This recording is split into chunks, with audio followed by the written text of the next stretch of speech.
terdiri dari 4 anggota. Yang pertama itu Riviera Putri Syahira, yang kedua Reva Anugrah Kanira, yang ketiga Sabita Putri Ariska, dan yang keempat itu Nadia Pratiwi. Baiklah, di pertemuan kali ini kami akan membahas materi tentang glikolisis. Adapun pengertian glikolisis yaitu tahap pertama dari respirasi seluler, di mana satu molekul glukosa atau gula dengan 6 atom karbon dipecah menjadi 2 molekul asam piruvat atau 3 atom karbon untuk menghasilkan energi. Proses ini terjadi di dalam sitoplasma sel dan dapat berlangsung baik dalam kondisi ada oksigen atau aerob maupun tanpa oksigen atau anaerob.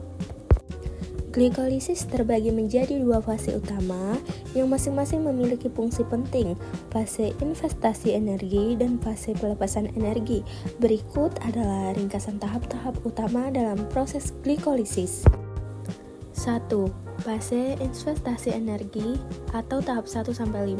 Pada fase ini, sel menginvestasikan 2 molekul ATP untuk memodifikasi glukosa yang memulai proses pemecahan menjadi bentuk yang lebih sederhana. Adapun 5 poin penting, yang pertama itu glukosa atau G6P pakai ATP atau enzim heksokinase.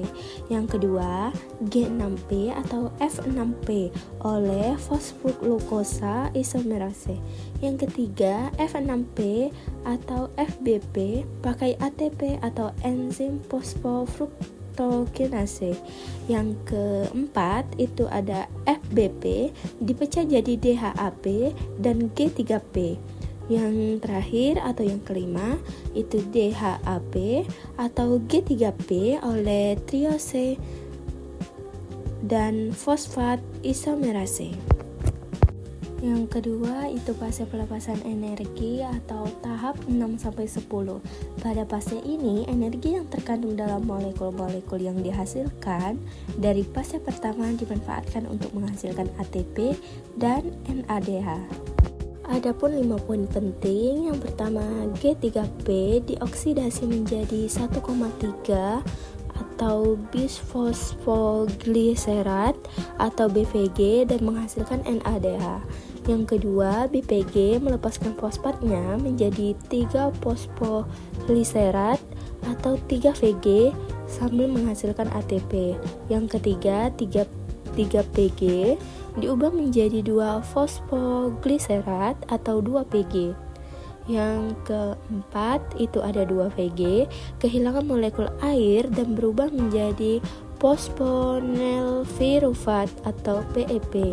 Kemudian yang terakhir, PEP melepaskan fosfatnya menghasilkan ATP dan membentuk piruvat sebagai produk akhir.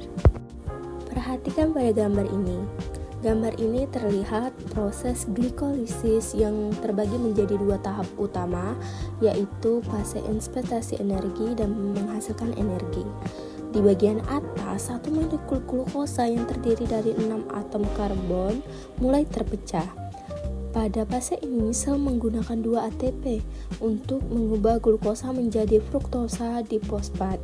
Karena memakai energi, tahap ini disebut fase investasi energi. Selanjutnya, molekul fruktosa difosfat dibelah menjadi 2 molekul yang lebih kecil, yaitu gliseraldehida 3-fosfat atau G3P. Masuk ke tahap berikutnya, yaitu fase menghasilkan energi. Setiap G3P akan diproses lebih lanjut dan menghasilkan NADH serta ATP.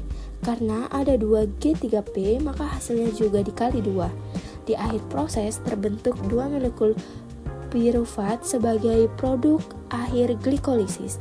Jadi secara keseluruhan, glikolisis mengubah satu glukosa menjadi 2 piruvat dengan menghasilkan energi berupa ATP dan NADH.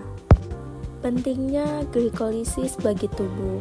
Glikolisis penting karena membantu tubuh mengubah gula dari makanan menjadi energi agar sel dan organ bisa berfungsi dengan baik. Proses ini juga menghasilkan zat penting seperti NADH dan piruvat serta berperan dalam merangsang reproduksi insulin untuk mengatur kadar gula darah. Energi yang dihasilkan juga digunakan untuk metabolisme dan memperbaiki sel atau jaringan yang rusak. Kesimpulan, glikolisin adalah proses pemecahan glukosa menjadi 2 molekul pirufat yang terjadi di dalam sel untuk menghasilkan energi. Proses ini berlangsung melalui 2 tahap, yaitu penggunaan energi dan pembentukan energi. Yang menghasilkan ATP dan NADH, glikolisis sangat penting karena menjadi langkah awal dalam penyediaan energi bagi sel, baik dalam kondisi ada oksigen maupun tidak.